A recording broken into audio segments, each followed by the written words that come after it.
Everybody, it's Chris over at Dixieland Farm with Lily. How you doing? Did I just embarrass you? You look great. I think you're awesome. Yeah. What? Hi.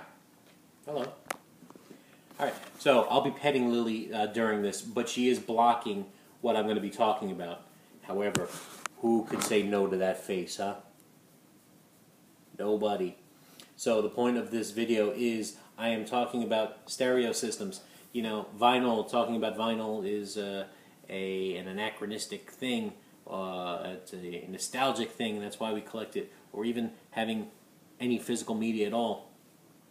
While those points are valid, the point of having a stereo is an anachronistic thing, or a nostalgic thing, or, you know, it is just a thing from a bygone era, is, I think, the case nowadays.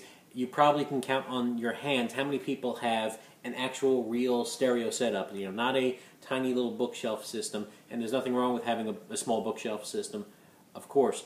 However, it used to be a stereo was a thing that you set up in a room, and it was a major piece of entertainment along with your TV. It was never a question that you'd have a stereo, you know, a larger stereo that you can actually play music in a room and fill up the room with sound.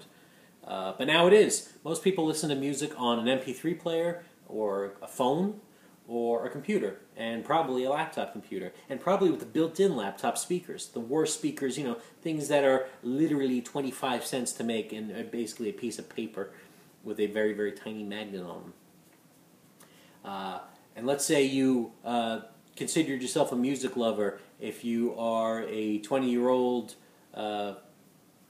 person, you probably bought a pair of Beats headphones, overpaying for headphones. You could have bought Grados, which would have had better sound at a third of the price, but that's okay.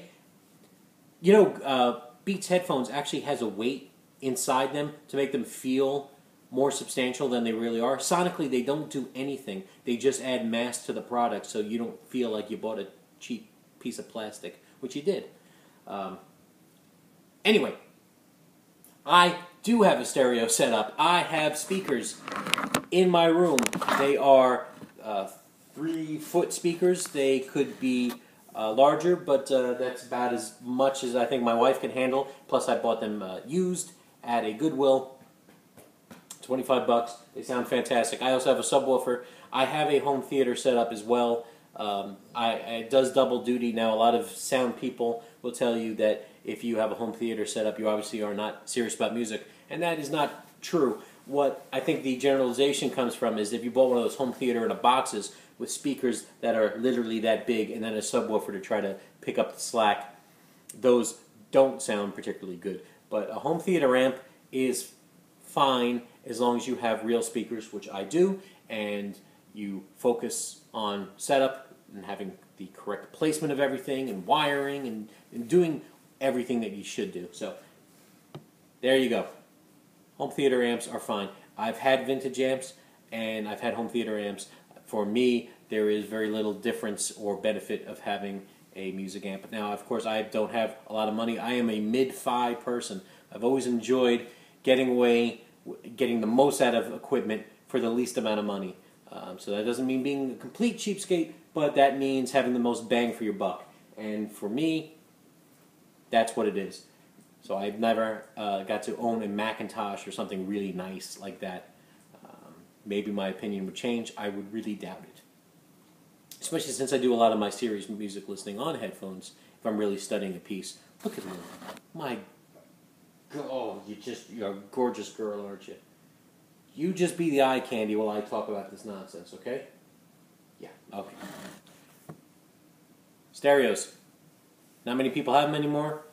Most people would, besides having a vinyl collection, and when is enough, CDs are, I mean, I don't even listen to CDs anymore. They are just a piece of digital data that I will rip into my music server and then enjoy it. I still have to do a video. I have a music server set up here as well that I built for under $100. That sounds fabulous. Let's face it, nobody is looking at tray cards and little tiny booklets at all, especially if you have a vinyl collection. It's just that's a thing of the past. Nothing wrong with CDs. I I'm not even going to the difference between sound or whatever. CDs are fine. They've been fine. They are not the devil. They are wonderful. Definitely wonderful. But let's face it, nobody has decided I'm going to enjoy my evening and plop on a CD anymore. I don't even have a CD player. I have a DVD player for the home theater setup, and that's double duty. That acts as my CD transport that optically goes into the home theater setup. So everything's done inside the home theater setup using that DAC. Anyway, that was a tangent.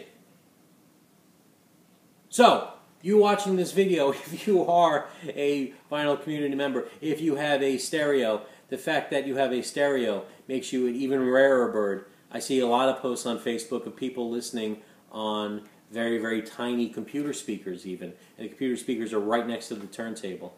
So, I get that a young person, a person who's just graduated college, does not have room for a stereo.